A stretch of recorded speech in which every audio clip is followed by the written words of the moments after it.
Hey, what is up, guys? Flex Media here, bringing you yet another video on Dragon Ball Z Dokkan Battle. So, I mentioned yesterday or the day before that I'd be coming out with a video on the Prime Battle. Now, instead of, sort of in a boring way, breaking down the Prime Battle and showing you my units and running through a few times, I figured I'm going to go ahead and just kind of make, in essence what this is, I'm kind of making a podcast of sorts. So this kind of video is meant to just kind of be put on in the background, and you kind of listen and you take it in, and you kind of give your own thoughts and feedback, and that harkens back to, guys, if you have any feedback on this sort of podcast, go ahead and leave it in the comments below. I'd love to hear your opinion on what I'm about to talk about. So, Dokkan, over the years, I believe they are closing in on $2 billion in revenue. The last I heard, it was $1.6 billion. And I think that was as of this, at the end of this last quarter.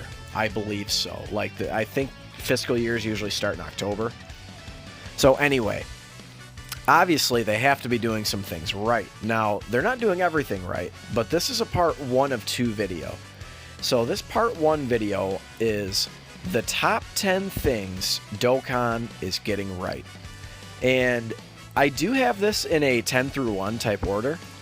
But, upon subsequent, listening to the video, or viewing of the video, listening to the audio, I may change some of the numbers around, just in my head. But I'm going to go ahead and leave them as they are right now. But let's go ahead and get started here. So, number 1, I guess let's start at number 10. Endgame content is lit. It's really fun, right? So, Super Battle Road, Legendary Goku event, the Infinite Dragon Ball history. I mean, you guys know the content. They add stages of Super Battle Road every year. Now, I wish they would do it a little more often, but that's, again, topic for another video. And they actually recently just added stages on the Infinite Dragon Ball history event on JP. So, endgame content, I think it kind of speaks for itself, and that is in the number 10 slot. Alright, so number 9. This one is kind of broad, but you guys will kind of get the idea when I get going. But leniency. So what do I mean by leniency? Also, before I start on this one, guys, forgive the voice. I'm a little bit under the weather, so just, please forgive me. But leniency. So what do I mean? So for instance, Dragon Ball Legends this past summer, they just did a giant ban wave. And it was on things for, stuff as heinous as, illegally, farming and modding crystals. Well, illegally, I say illegally, but, against the terms of service type thing.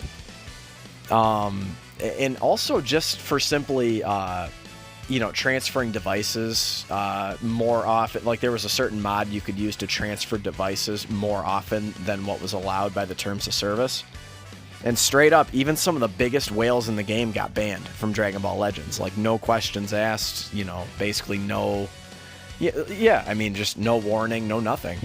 Now, Dragon Ball Z Dokkan Battle, I have never, ever, except for just a very few select situations, I've ever heard of them doing a, quote-unquote, a ban wave. The only time I recall is there was sort of like a, what do you call it, like a glitch in the game where you could basically get infinite Dragon Stones. Now, those accounts got banned, but obviously that's their number one source of income, are people buying Dragon Stones, right? So that's pretty understandable. And then they also don't like it when you mod for the World Tournament. It is the only thing in the game that is pseudo PvP. Because obviously the whole game is PvE, except for the World Tournament when you're basically just playing against bots, but they're every other, they're other players' teams. But anyway, I'm going to go ahead and say leniency is the number 9 thing on this list, especially compared to other gacha games. Alright, now number 8, relevance. So, as I mentioned sort of in the intro of this video, this game is hype right now. It's made, like I said, probably close to $2 billion over its close to 5 years. And it's still hype. Dragon Ball is still hype. And guess what? They're not even airing new episodes. So we are in what I would call sort of like the, what do you even call it? I would call it like the golden age, if you will. So kind of like the golden era of bodybuilding. Like, back in the 70s. Like, I think right now we're in the golden era of Dokkan Battle. I just think that the fact that this game is still so good, and Dragon Ball hasn't been on the air for, well, I say on the air, but like new episodes, right? So like Dragon Ball Super has been off the air, believe it or not, for like 2 years now. So the fact that there's still hype surrounding this game and still hype surrounding Dragon Ball is just a testament to how good the game is and how awesome Dragon Ball is. So I don't know if you guys have noticed, but just even like in retail stores and stuff, like Dragon Ball is all over the place. Dragon Ball Super, Dragon Ball Z, Goku, Vegeta, blah, blah, blah. Like, it's all over the place. Like, a good example would be like the Macy's Thanksgiving Day Parade. You got a big old SSB Goku, just floating around. I mean, that's you might not think that's a big deal, but he's up there with the likes of Mickey Mouse and freaking Tweety Bird. I haven't watched it in a while, but you guys know what I mean. Like, the fact that he's afloat in the Macy's Day Parade, that's a big deal. It is. So don't underestimate something like that. Not to mention, this game in Japan is only second. The only game that on average makes more money than this game is a game called Fate Grand Order, which I have never played. So I'm not going to pretend to know about it, but I know that, Dokkan and Fate, they frequently go back and forth between top grossing in like action RPG games, which I guess that's what this falls under. But anyway, guys, I'm gonna say relevance is in the number 8 slot. So, all right, we're getting down the list here. So number 7, summon animation updates. Now this one I was debating putting on there, but it honestly is, to me, it's not a huge deal, but it is important.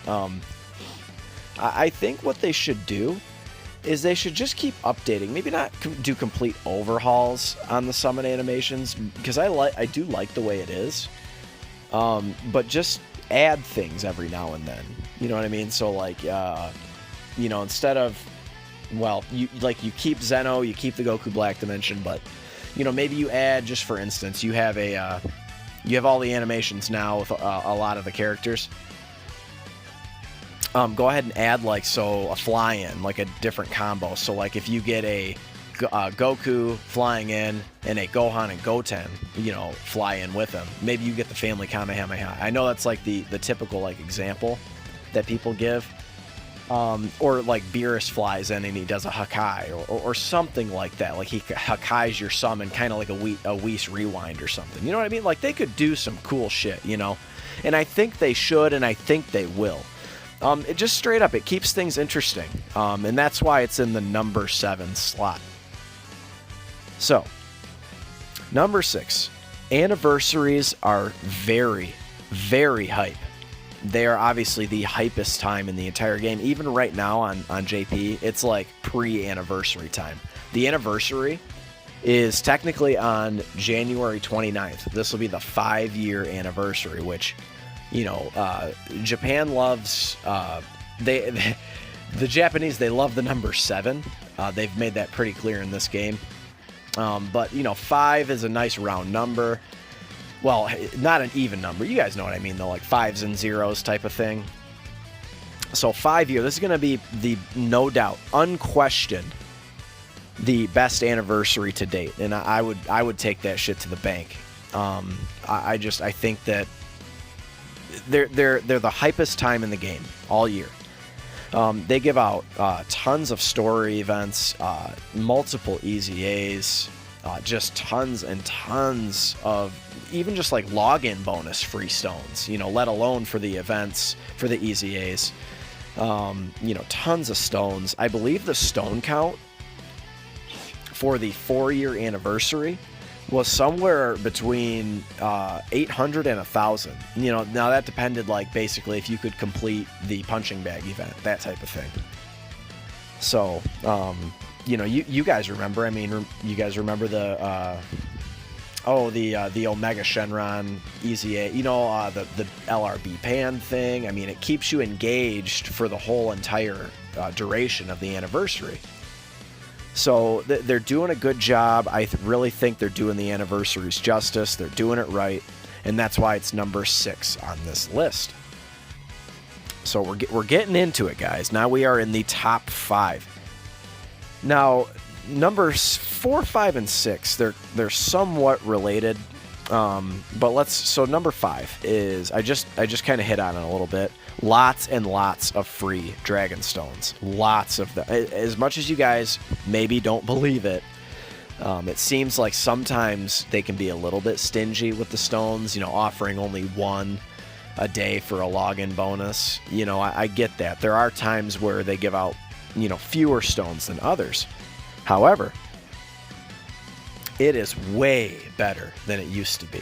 Way, way better. So for an average month, and you guys can go ahead and count for yourself. I chose to kind of go and look on the Dokkan subreddit, and there are people who actually take the time to tally every single stone that the game gives out.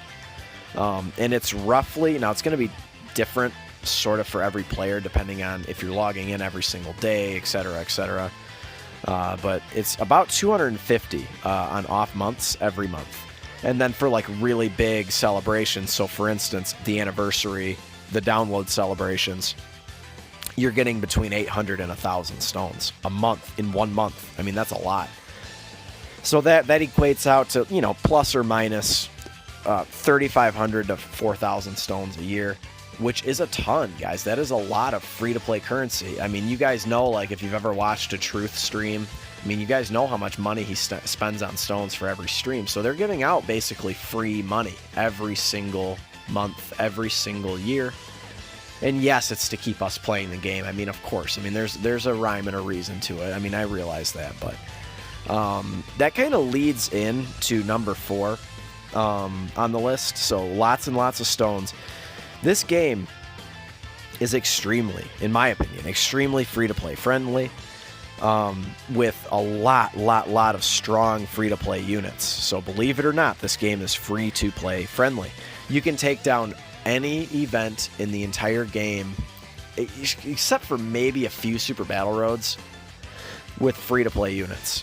And this is documented. I've seen damn near every video on YouTube of Dragon Ball Z Dokkan Battle.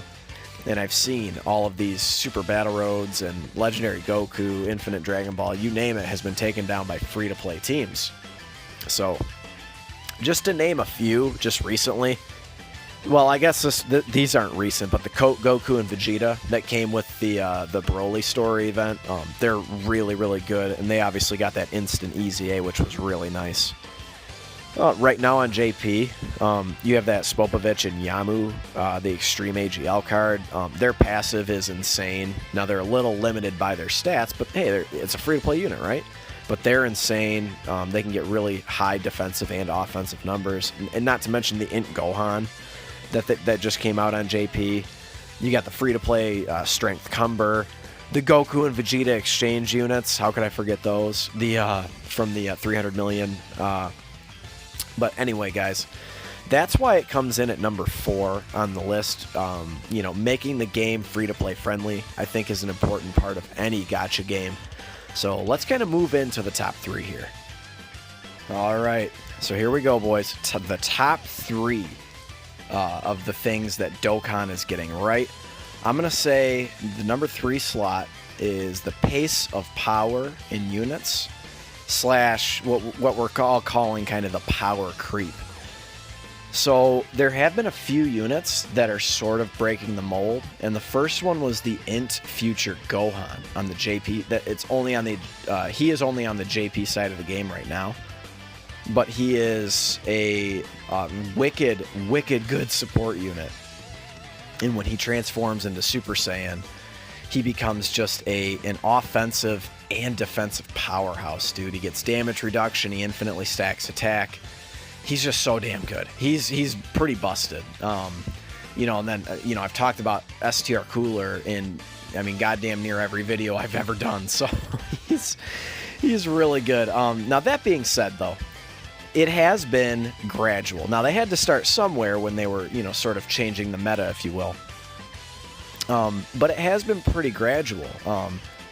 Leader skills are not completely outrageous, so there's not like any units that are just like, oh, 200% all stats. You know, they've really kept it pretty within check. You know, they're staying around this 170, not going over 170, which I like. They're just making the units better. So they're not making, you know, when you start making the leader skills better, you know, you're going to have every unit, you know, dishing out a 5 million attack stat and shit like that. I mean, especially, like, think of some of these LRs. Like, imagine if you put a unit like Tech Broly or something on, like, a 200% leader skill. Like, oh my god, dude's going to hit for 15 million on the attack stat. You know, it's just crazy. So they're doing, I think, a really good job at not making these leader skills and passives too nutty. Now, like I said, there are some broken units. You know, the one that comes to mind is like LR Kale and Caulifla. However, I think it was a big-time mistake. I don't think they meant to make them that broken. But, hey, they did, and they exist, and they're on both sides of the game now.